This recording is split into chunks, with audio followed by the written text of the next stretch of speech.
Hallelujah. मुझे सुनने वाले हर एक को जल्द आने वाले यीशु मसीह के नाम में आप सभी को प्रेम भरा सलाम। मैं आशा करता हूँ आप सभी दिन प्रतिदिन लगातार यीशु में बढ़ते जा रहे हैं। आइए मेरे प्रियो, आज के मनन की ओर हम आगे बढ़ेंगे और आज का हमारा मनन करने का विषय कुछ इस प्रकार से है। पहला यूहन्ना अध्याय 3 और आयत 20। यहाँ पर हम देखते हैं कि क्योंकि परमेश्वर हमारे मन से बड़ा है और वह सब कुछ जानता है। आमीन। क्योंकि परमेश्वर हमारे मन से बड़ा है और सब कुछ जानता है। परमेश्वर की सर्वज्ञानता का अर्थ है कि उन्हें सभी बातों का, यानी कि उस परमेश्वर को सब बातों का सिद्ध ज्ञान है, या उन्हें सभी बातों की पूरी जानकारी परमेश्वर रखते हैं। आमीन। और इतना भी नहीं मेरे प्रियो, परमेश्वर को कोई भी, किसी ने भी कुछ भी सिखाया नहीं है और कोई भी परमेश्वर को कुछ बातें सिखा भी नहीं सकता है, क्योंकि वह परमेश्वर सर्वज्ञानी है। उसे हर एक बातों का पूरी तरह से ज्ञान है। आमीन। यदि आप बाइबल की पुस्तक भजन संहिता अध्याय 139 आयत 1 से लेकर 6 आयत को आप पढ़ेंगे तो यहाँ पर राजा दाऊद इस प्रकार से कहते हैं कि हे यहोवा, तूने मुझे जांच कर जान लिया है। तू मेरा उठना बैठना जानता है और मेरे विचारों को दूर ही से समझ लेता है। मेरे चलने और मेरे लेटने की तू भली भांति छानबीन करता है और मेरी पूरी चाल चलन का भेद जानता है। हे यहोवा, मेरे मुंह में ऐसी कोई बात नहीं जिसे पूरी रीति से तू न जानता हो। तूने मुझे आगे पीछे घेर रखा है और अपना हाथ मुझ पर रखे रहता है। यह ज्ञान मेरे लिए बहुत ही कठिन है और यह गंभीर और मेरी समझ से बाहर है। ठीक ऐसे ही अगर आप भजन संहिता अध्याय 147 और आयत 4 आप पढ़ेंगे, यहाँ पर हम सीखते हैं कि परमेश्वर तारों को गिनते हैं। आमीन। और एक एक का नाम परमेश्वर उन तारों का रखते हैं।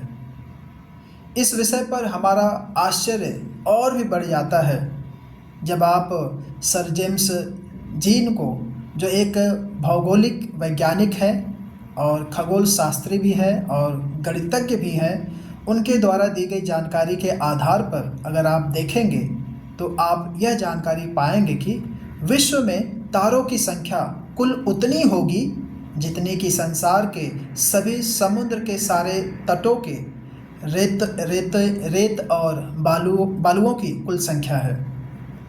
यानी कि जितने कण हैं पूरे विश्व में उतनी संख्या तारों की है और परमेश्वर उन हर एक तारों का नाम ले लेकर पुकारते हैं। आमीन। मेरे प्रियो, हमारे प्रभु यीशु मसीह ने अपने चेलों को यह याद दिलाया या फिर यह ध्यान दिलाया कि हमारे परमेश्वर पिता की जानकारी के बिना, गौरैया जो एक छोटी सी चिड़िया है ना, उस परमेश्वर के जानकारी के बिना वह नीचे इस धरती पर नहीं गिर सकती। और इसी पद के आधार पर यीशु मसीह ने उनसे कहा कि हमारे सिर के बाल भी गिने हुए हैं। आमीन। आप मत्ती रचित सुसमाचार अध्याय 10 आयत 29 और 30 में आप पढ़ सकते हैं। इसलिए यह स्पष्ट है कि परमेश्वर को हमसे बहुत काम है। उसकी आंखों के सामने सब वस्तुएं खुली और बेपर्दा है। आमीन। कोई भी बातें छिपा हुआ नहीं है। इसी कारण प्रेरित पौलुस के साथ आप मिलकर यह कह सकते हैं कि परमेश्वर का धन और बुद्धि और ज्ञान क्या ही गंभीर है, उसके विचार कैसे अथाह और उसके मार्ग कैसे अगम है। आमीन। रोमियो की पत्री अध्याय 11 और आयत 33 में आप प्रेरित पौलुस के द्वारा कहे गए इन वचनों को आप देख सकते हैं। आमीन। मेरे प्रियो, परमेश्वर की सर्वज्ञानता हम में से प्रत्येक के लिए व्यवहारिक अर्थ से भरपूर है। आमीन। व्यवहारिक अर्थ से पूरी तरह से भरपूर है, जिसमें एक चेतावनी भी पाई जाती है। परमेश्वर वह सब कुछ देखते हैं जो हम करते हैं। हम उनसे कुछ भी छिपा नहीं रख सकते हैं, या फिर कोई भी बातें परमेश्वर से छिप नहीं सकती है। इसमें शांति की बात भी पाई जाती है। परमेश्वर जानते हैं कि हमारे साथ क्या क्या हो रहा है, कौन कौन सी घटनाएं घट रही हैं। जैसे कि अय्यूब ने कहा, वह जानता है कि मैं कैसी चाल चलूँगा। आमीन। अय्यूब की पुस्तक अध्याय 23 और आयत 10 में आप देख सकते हैं। परमेश्वर हमारे मारे मारे फिरने या फिर इधर उधर भटकने का हिसाब रखते हैं, और अपनी कुप्पी में हमारे आंसुओं को वह परमेश्वर रखता है।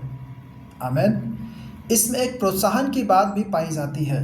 परमेश्वर हमारे बारे में सब कुछ जानते थे, तो भी उन्होंने हमारा उद्धार किया। वे जानते हैं कि हम आराधना और प्रार्थना करते समय कैसा महसूस करते हैं, परंतु व्यक्त नहीं कर पाते हैं। आमीन। इसमें एक अद्भुत बात है, यद्यपि परमेश्वर सर्वज्ञानी हैं, तो भी वे उन पापों को परमेश्वर भूल जाते हैं जिन्हें उन्होंने क्षमा कर दिया है। आमीन। जैसे कि डेविड सिमडस ने कहा कि मैं नहीं जानता कि सर्वज्ञानी ईश्वर भूल कैसे सकते हैं, परंतु यह सच है कि वे भूलते हैं। हमारे जिन पापों को परमेश्वर ने क्षमा किया, वे उसे याद भी नहीं रखते हैं। इसलिए मेरे प्रियो, याद रहे, परमेश्वर हमारे मन और हमारे सोच विचार से भी बहुत ही बड़ा है।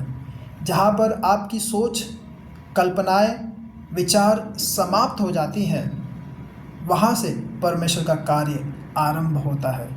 इसलिए उस सर्वज्ञानी परमेश्वर के हाथों में सब कुछ आप सौंप दें, जिसे सब बातों का ख्याल है, या फिर जो परमेश्वर सब बातें जानता है।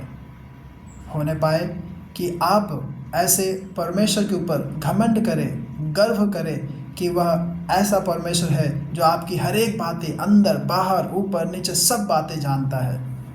आमीन। उस परमेश्वर को, उस यीशु मसीह को और भी अधिक जाने, पहचाने, उसकी खोज में रहे। आमीन। परमेश्वर आप सभी को इन वचनों के द्वारा आशीष करे। आमीन।